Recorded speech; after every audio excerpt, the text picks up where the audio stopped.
Welcome to the Builders Podcast, episode 61. Nathan S. Bryan, Phd. Business built on years of research, importance of nitric oxide. Before we jump into this episode, please subscribe to this podcast if you love business and real stories from the trenches. And after a listen, please give us a thumbs up, like, and share if we've earned it. Hit that notification bell too if you're on YouTube so you don't miss each episode. With your help, we can reach more people and deliver these valuable from the trenches lessons to those that need it. Enjoy the episode. Hello, everybody. Welcome to another The Builders. I'm here today with our first doctor, Dr. Nathan Bryan, PhD. I would go into all his credentials and everything, but I'll let him talk a little bit about that because he's got a pretty impressive bio.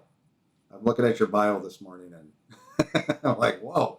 But it's going to be a very, very interesting conversation. One of the things we do here on The Builders when we have somebody on for the first time is we like to dig into their history a little bit of their origin story, how they became the person they are today and are doing the things they are today, what shaped them, what influenced them.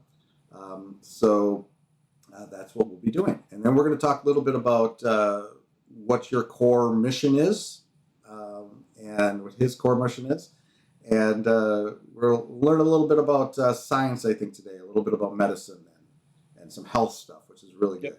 So with that, I'm going to turn it over to you to just kind of introduce yourself and let us know a little bit about your origin story. Cool. Well, thanks, Matt. It's a great honor to be with you and share our story. I'm a small town Texas boy, grew up in just about an hour outside of Austin, Texas, and got a degree in biochemistry from the University of Texas at Austin. From there, I went on to LSU School of Medicine, where I got a PhD in molecular and cellular physiology. And then from there, I went to Boston University School of Medicine, where I did a fellowship in cardiology and really trying to understand nitric oxide production in humans. And then after that, I was offered my first faculty position at the University of Texas Health Science Center in Houston, where I was recruited by Fred Murad, one of the gentlemen who shared the Nobel Prize for the discovery of nitric oxide. Nice. And so that's where it kind of all started in terms of, making discoveries around nitric oxide. We knew it was an important molecule, but there were many, many unanswered questions going back to the, late 90s, early 2000s. How did you settle on nitric oxide? Like, why was that interesting to you? Yeah, it's a good question. In the early 2000s, a Nobel Prize had just been awarded in 1998 for its discovery. One of the guys who shared the Nobel Prize came to Shreveport, Louisiana, where I was at LSU Health Science Center, and gave a lecture on nitric oxide. And at that time, I think I was a first or second year student, and it intrigued me. And so we knew it was an important molecule, but no one knew how it was produced in the human body, and certainly no one knew how to fix these underlying problems. And so I knew that there was a lot to be learned, and if you could make some discoveries, it would be life-changing, because once you understood the nitric oxide biochemistry and how to recapitulate this molecule in the human body, we knew it was going to be transformative. And so, people get into science for different reasons. I got into science because I wanted to understand human disease to the extent that we could fix it.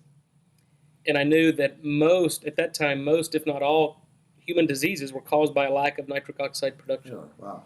So the stage was already set way back then. We just had to, create the analytical methods to understand nitric oxide biochemistry, and then start to developing rational therapies to restore the production of this molecule. So it was nothing that I intended. Nitrogen-based chemistry, I remember back when I was a biochemistry major at UT in inorganic chemistry, I thought the last thing I want to do with my life is go into nitrogen, because nitrogen has 5 valence electrons, it's very reactive, and 8 different oxidation states. And so I thought, once I got past inorganic chemistry, I thought, I'll never deal with nitrogen again. And then here I am 30 years later. Your whole life? Spending my whole life trying to understand nitrogen-based chemistry and nitric oxide physiology. Have you always been, when you were a kid and stuff, you're always interested in science and stuff? Like, what kind of had you gravitate towards medicine? I made good grades. I graduated at the top of my class, and I didn't really have to study that much. Things just, if I write something down, I typically remember it. But I was good in math and science, and my high school counselor said, well, you should go be an engineer. I go, okay. So when I was at the University of Texas, I was a civil engineer major. I went in as a civil engineer, and then like halfway through my freshman year, I go, what is civil engineering? What do civil engineers do? And my counselor goes, well, they build bridges, build things. And I go, That's boring. I don't want to build anything. I want to do science. So I realized that was probably a misguided direction for me. And so I changed into the College of Natural Science and then started pursuing a degree in biochemistry. But during that time at the University of Texas, I got an opportunity to do undergraduate research. And then that was my first experience in the lab where we were making fundamental discoveries and designing experiments to answer very important biological questions. Mm-hmm. So that interested me because I knew then that I had the complete intellectual freedom to ask any question that I wanted and then design experiments to get an answer. And at that time in the early 90s, that was when we were overexpressing certain human proteins in bacteria and then isolating that protein from the bacteria, and then we could do structure function analysis and try to figure out exactly how individual proteins work. So that was an exciting time, and then we just built on that technology, and here we are 30 years later, and really some fundamental transformations in basic science. And I imagine over the basic scientists. I'm sorry. I imagine over the last 30 years, the technology and stuff has just changed enormously. You look at just DNA and how much it's advanced. Like, the advancements you've probably seen over the last 30 years are probably amazing as well.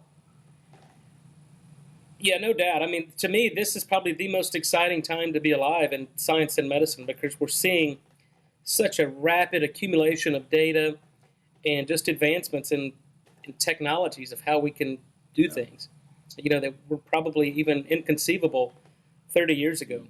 So, and we're, the advancement of science and technology and medicine is unlike any other time in history. So we're seeing that now as we try to develop, commercialize, and productize a lot of these discoveries.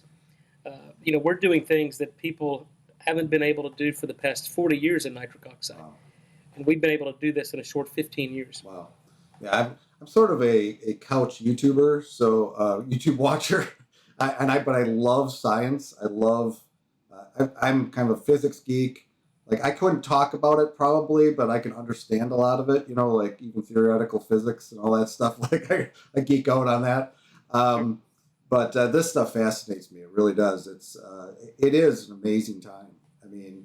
And it's. We'll get into a little bit more. I want to talk a little bit about your business and stuff. But even as you get older, like myself, you start thinking about your health more, and you start to think, I'm pretty thankful for the time I live in, because even then you think 10, 20, 30 years down the road when I'm really old, that we may have a lot of things solved, and who knows where things are going. So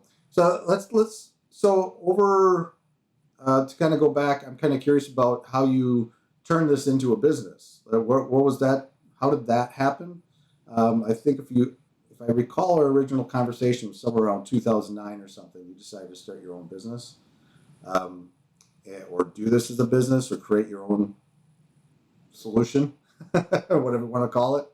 What is that like? What was that decision process?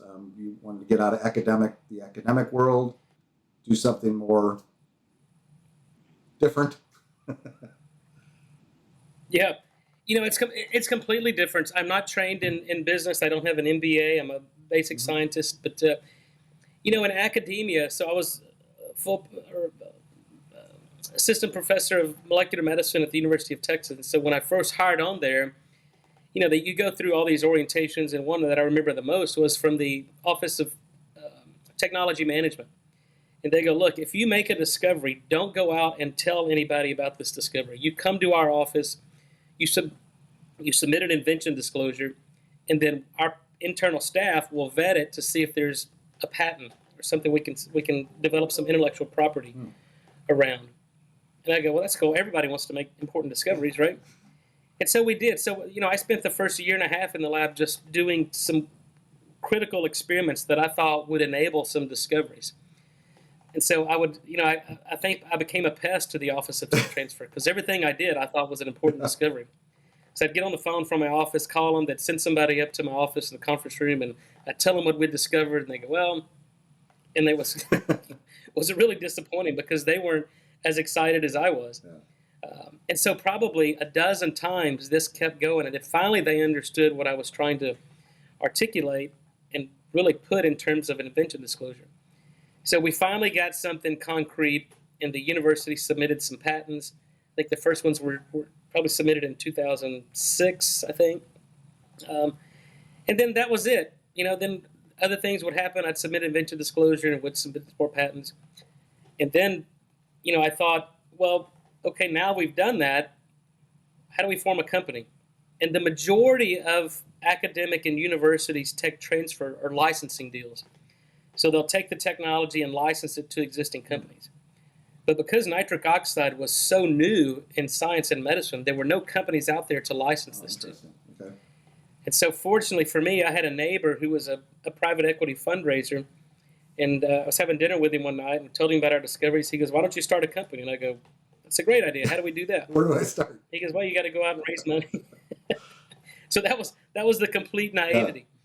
And so we did. So I went out, and probably for a year and a half, I would go on the road and do a dog and pony show to a room full of investors to try to get interest in some investors and business people that were interested in what I was doing and would see the big picture, the vision that I saw for this. And it was probably the most frustrating thing I've ever done in my life because everybody was interested because I told a very compelling story, but no one wrote checks and everybody was interested, but nobody took any action on it. And then finally, after a number of, I can't remember, I was dead broke, I was spending a lot of money on the road going to these investors, and there was no return. And then I met a group out of Austin that was interested. They invested. We started a company. I was one of the founders of the company, and then we had a vision, and we started that company in 2009. We got the license from the University of Texas early 2010, and then I went to work, and we figured out, because at that time all I had was a concept. We didn't have a product. And just to kind of take a step back, nitric oxide is a gas. And it's a gas that's, when it's produced, it's gone in less than a second. So the challenge for big pharma and biotech has been, how do you develop a drug or therapy or some type of product technology that can deliver this labile gas in a solid dose form that can be shelf stable? That's a huge challenge. And that's kind of my claim to fame, is I figured out how to make a stable, solid dose form of nitric oxide that when you put it in the body, it liberates this gas and recapitulates endogenous production of NO. So there have been a lot of people that have made important discoveries and won Nobel Prizes for the discovery of nitric oxide, but kind of my contribution is I can bring that to life. I can productize it. I can develop that into, we've developed it into a dietary supplement, functional nutrition, food-based products, and now we've got a drug in phase 3 clinical trials for COVID. We've got a drug going into clinical trials for ischemic heart disease. We've developed a topical nitric oxide drug for diabetic ulcers, for wound healing. And so all of those are really separate, independent companies. Wow. So my first kind of introduction into entrepreneurship with the first company, I learned a lot about business. I learned a lot about people. I learned a lot about personalities, egos, and how to run a business. And I think some of the most important lessons we learn are learning from people not only what to do, but what not to do. And not only how to treat people, but how not to treat people. And that first company and the leadership of that company has taught me a lot about what not to do. And so for me, everything is about relationships and really, creating this sphere of influence and surrounding your people with common thoughts, common vision, common motivation to do good. And I think when we started out early on, the whole philosophy, and my philosophy still today, is if you do the right thing, the cash register will ring. But never try to ring the cash register, because then you lose focus. And I've seen this time and time again, because If you do the right thing and you create a technology and a product that potentially change the world, then the financial rewards will come, but that shouldn't be your motivation. And I think that's why we've been successful on a number of different companies and fronts is I know I have technology that'll completely change and transform healthcare for the next 40 years, 50 years. So it's not that I try to monetize that. My objective is to get that out, bring awareness, educate and inform consumers, physicians, and then let them make informed decisions about what's not only best for their patients, but best for themselves. And so that's been kind of our approach to this, and it's really been very rewarding, not only personally gratifying, but it's financially it's been very rewarding too. It's my patents are responsible for about 40% of the annual revenue to the University of Texas. Wow, holy smokes! Well, I mean, I love there's a lot of things to dig into here, but one of the things is just the money part of it. Like if you have something that can change the world, even on whatever scale that is, whatever the scope of that is, it's still if you're focused on that, the money is a byproduct. It's something that's going to happen. That's right. Naturally, you don't worry about that. You're focused on the vision and what you're doing and to help others.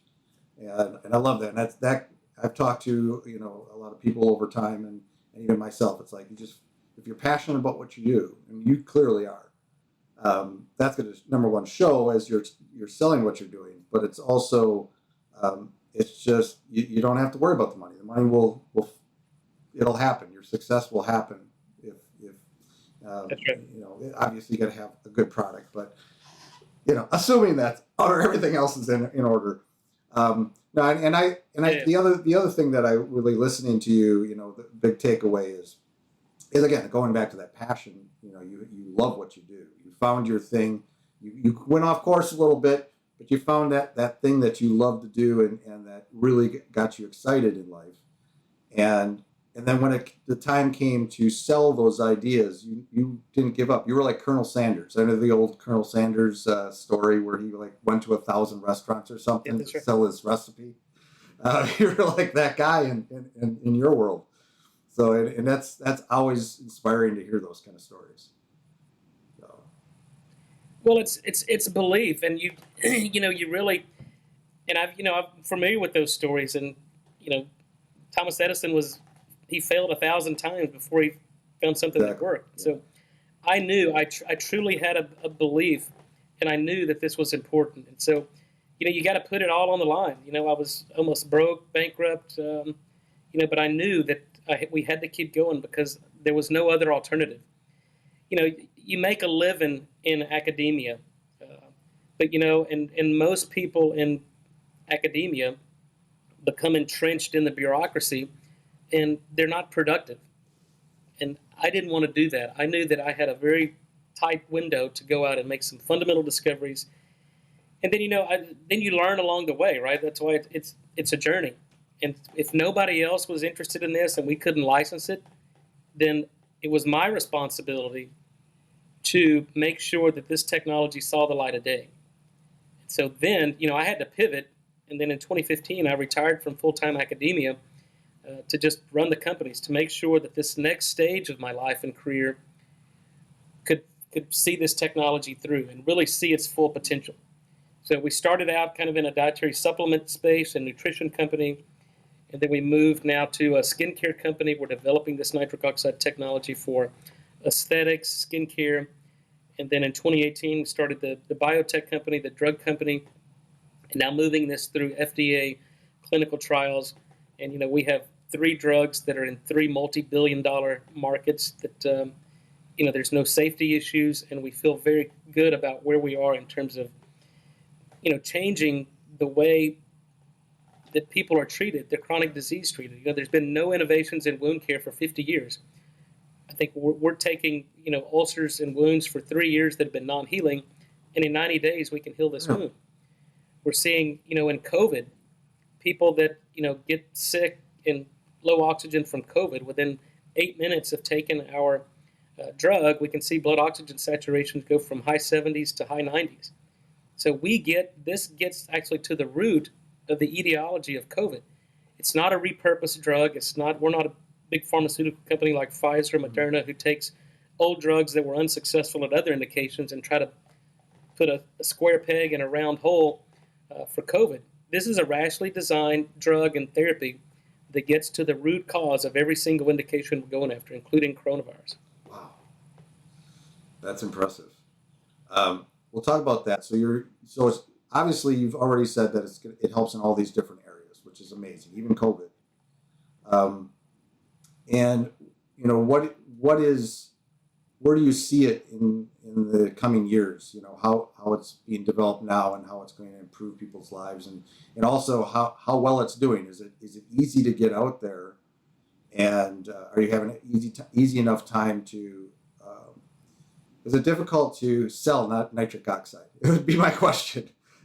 How are you? How is that going? That's right. Well, we had to create the market. So in early 2010, when we launched this product, we had a solution to a problem people didn't know existed, right? So people didn't know what nitric oxide was or why they needed to spend money to buy a nitric oxide product. And so we've done a very good job of educating and creating a market for it. We've created hundreds of millions of dollars in revenue on kind of the dietary supplement and functional food side of things. But in pharma, big biotech and big pharma, they've been trying to develop nitric oxide drugs for the past 30 years, and they've all failed because they're chasing the wrong mechanism and trying to really design nitric oxide inappropriately. And so my philosophy is to create technology that's called restorative physiology. Big pharma tries to develop things that are called restorative pharmacology. And so restorative physiology is basically understanding the actual biochemistry of what goes wrong in certain diseases and then fix them. Don't try to give a drug that inhibits a biochemical reaction to solve the problem, because there's always consequences, and those consequences are called side effects. So what we do is we just fix what's wrong in the human body. We understand that biochemistry to the extent that we can fix it. And that's what we do. If your body can't make nitric oxide, we do it for you. And so going back to your original question, it's, nitric oxide is a gas. It's a signaling molecule. It's what tells your blood vessels to open up and dilate to improve oxygen delivery to downstream tissue.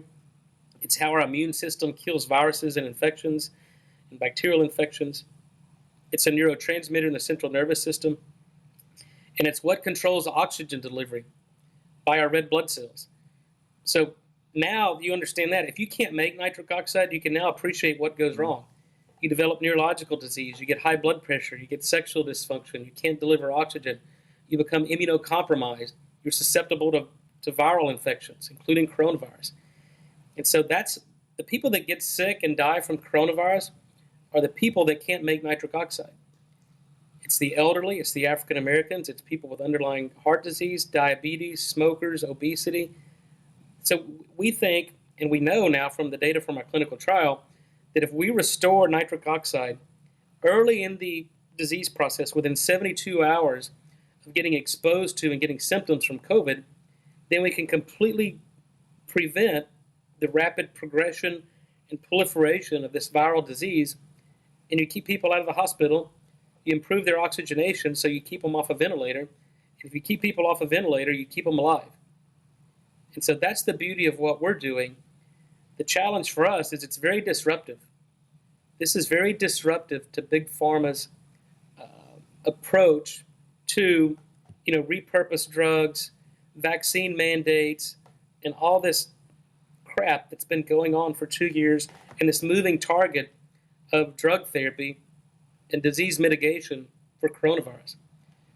We have the solution. We know we have the solution. We know it's safe. We know it's effective.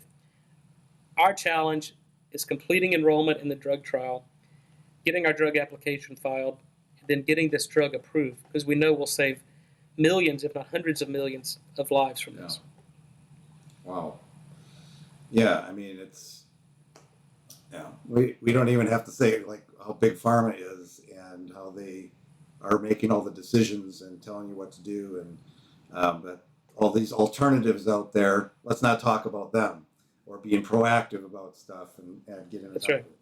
Yeah, that's a whole thing. That's a whole can of worms for sure. But if Yeah. it sounds like if you can get through these trials though and everything, I mean, there's got to be no question. If the data is there, this works, and so there shouldn't be much pushback beyond after that. I would think. I would hope. Yeah, it's an unfair competitive landscape.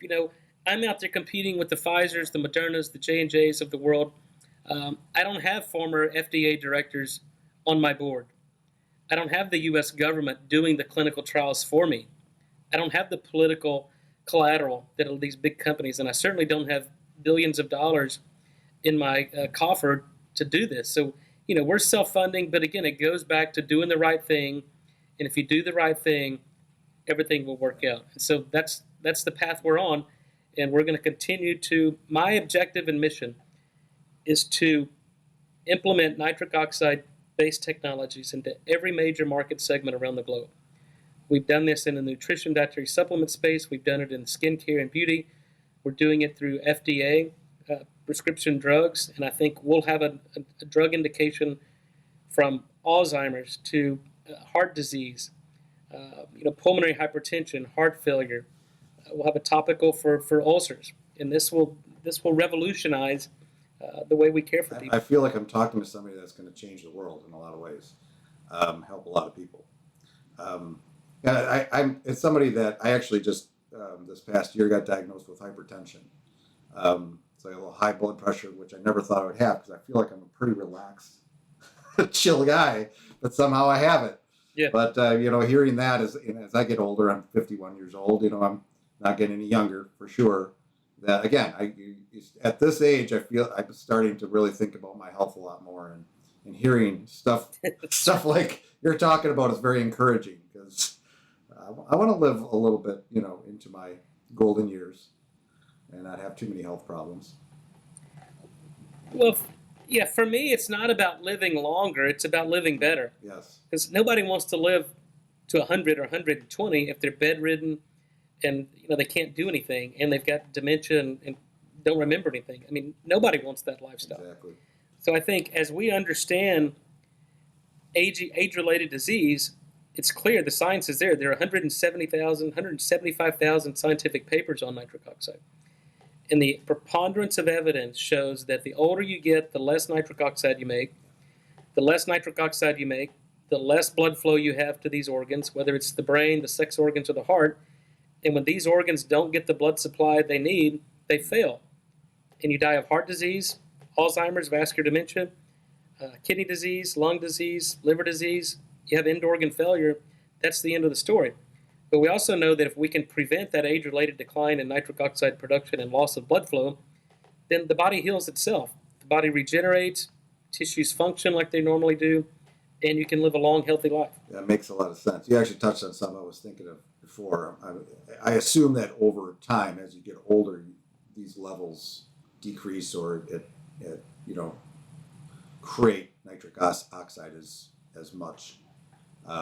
Like a lot of things as you get older, you start to lose things. But that's encouraging. I think just overall, again, I'm kind of, as I have, watched a lot of videos on longevity and all the work being done around CRISPR and all that good stuff. I know a word. But I think what's encouraging is not that what's interesting is not going to be one thing that helps us. It's an accumulation, everyone working on this and solving different problems. I love that, like you're talking about how how yours works, and it's targeting a specific thing and solving that specific problem instead of just blocking it. I think you were talking something along those lines. But I feel like with DNA and all this stuff that we're working on, all these things are going to, like I said, improve our lives. I know my wife too. She's like, she doesn't want to get old because she doesn't want to be, because she knows people that are, that she's a nurse. Okay, so my wife's a nurse, so I have a little bit of a connection to the medical world, and Yeah, yeah. she has, earlier in her career, she worked in homes, like old age homes and stuff, or like, I'm not sure what you call it, but people that were not very healthy. They were dying, basically. What am I thinking of? But anyway, but she's seen that. She's seen where life can lead us, and she's like, I don't want to be, in that bad of shape. But like I said, if we can improve just how we, how the quality of our life, that's the most important thing. It's not how long we live, just the quality of it. I tell people, nitric oxide is not the end all be all cure all. It's not a silver bullet. There's no silver bullet. Yeah. But here's what I do know, and the science tells us this, is that your body cannot and will not heal without nitric oxide. So there are a number of other things you got to correct. Like, if you've got an anatomical issue, nitric oxide is not going to fix that. If you've got hormone disturbances, nitric oxide is not going to fix that. But nothing else is going to work until you fix the perfusion and the delivery of all that to every cell in the body. And that's what nitric oxide does. That's its role. So if you want to make people better, you have to first start with fixing their circulation, fixing the delivery of oxygen and nutrients to every organ, tissue, and cell. If you don't do that, nothing else you do is I feel like as you describe it, I mean, it makes common sense. It makes sense. It makes sense that this would be an important component to our physiology or whatever. So I think it should be, common sense would dictate that it would be easy to convince people that this is a good thing, and that we should pay attention to this. Well, it's educating consumers is one thing, but consumers are confused because, you can find anything you want on the internet, whether it's right or wrong. Right? So what we did early on, and now through, the drug company, is trying to convince physicians this is important. And trying to reteach physicians a different way of thinking than they were taught in medical school and the way they've been doing things in practice for, sometimes 20, 30, 40 years is very, very difficult. In fact, it's probably the most difficult thing we can do, because you have to rethink the way that you look at human disease, because of the way, and everything is based on, reimbursement and coding. So you've got to make a diagnosis to bill, and then once you make a diagnosis, the physician has a very finite number of drugs or treatment modalities that he can prescribe for that. If he ventures outside the standard of care, then he's putting his medical license in jeopardy, and so it just doesn't work. And so now we're seeing this movement by physicians away from insurance-based practice to cash practice, because now they know, because medicines, there's not a single medication that's ever made people better. It doesn't exist. In hundreds of years of pharmacology and Western medicine, there's not a single drug that's made a person better, despite trillions of dollars spent. So that model doesn't work.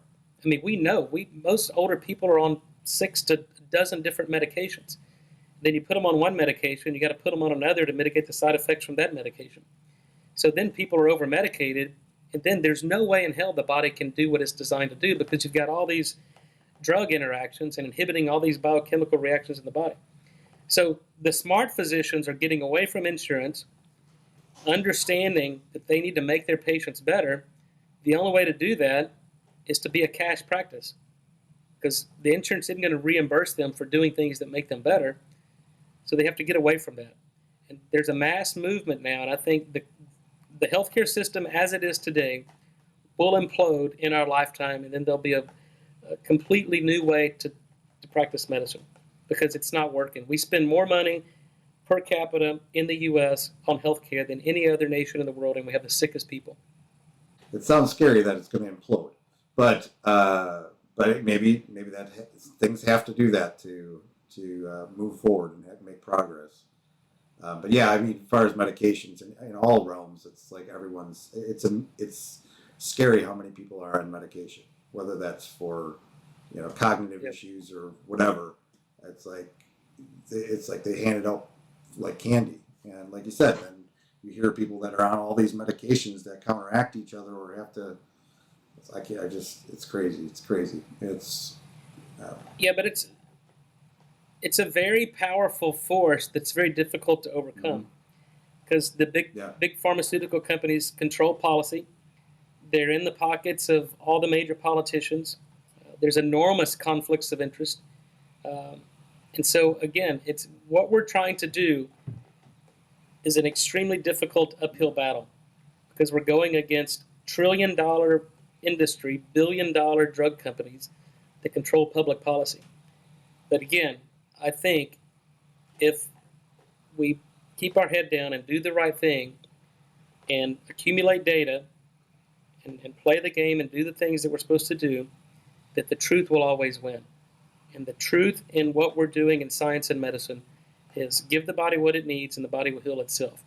We know what goes wrong in people that can't make nitric oxide, and we have technology to fix that. And the consequences of that are unlike anything you've ever seen in medicine. Well, I love that. We should end on that. Let's take 1 minute and talk about mouthwash because it is something that I've been very proud of myself lately for using on a regular basis. My teeth aren't the greatest teeth, but I felt really good about myself. But you said that mouthwash is not good because it's probably killing nitric oxide or something. Now we've looked. Yeah, so part of the way the human body makes nitric oxide is through the bacteria that live in and on our body. And so if you're doing things to disrupt the microbiome, whether it's on the skin, in the mouth, or in the gut, then there's clear evidence that causes human disease. We and others have published that if you use mouthwash, you kill the good bacteria and you see an increase in blood pressure. And 200 million Americans wake up every morning and use mouthwash, and there's 200 million Americans that have an unsafe elevation in blood pressure.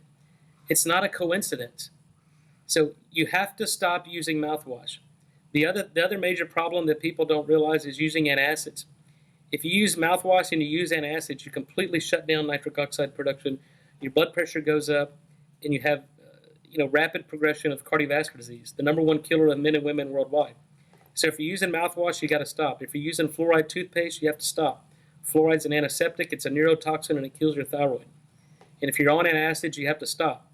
And then if you just do those three things, then your body can actually start generating nitric oxide on its own, and the body heals itself. So there's two things I tell people you have to do. Stop doing the things that disrupt nitric oxide production and start doing the things that are clinically proven to stimulate it. So stop using mouthwash, get rid of fluoride in your toothpaste, and then get off antacids. And then get up and move. You need moderate physical exercise. Throw in some more green leafy vegetables that are known to promote nitric oxide production. And when all that fails, or you don't want to do that, then we have technology that'll do it for you. This kind of circles back to what you were talking about before, where you're trying to, you're solving one problem, but that one problem, you're causing all these other issues, by trying to solve one problem. Sure. Good message. Now I got something to think about. I'm gonna have to find alternatives to keeping my mouth clean. Cool. All right. Well, thanks again, Dr. Nathan Bryan. I appreciate you being on the show. It was great. Great having you. Take care. All right. Thanks. We'll do it again. That's all for today's episode. I hope you enjoyed that. Again, please subscribe if you haven't already and give us a thumbs up if we deserve it. If you want to comment on this episode's page, provide me with requests on topics for future episodes, or inquire about being a guest, please find your way to thebuilders.fm. You can contact me there or add a comment under these show notes. Now a word from our sponsor, my agency, Unified Web Design. We build custom websites, features, we maintain websites, we work with agencies to fulfill their web design and development needs, and more. If you're interested in our services or are looking for an agency to work with as a partner to build awesome sites for your clients, feel free to reach out to me at unifiedwebdesign.com. There's a handy contact me link at the top. Fill out that form and it will open a ticket, and that ticket will find its way to me. Thanks for joining me today. We'll see you next time.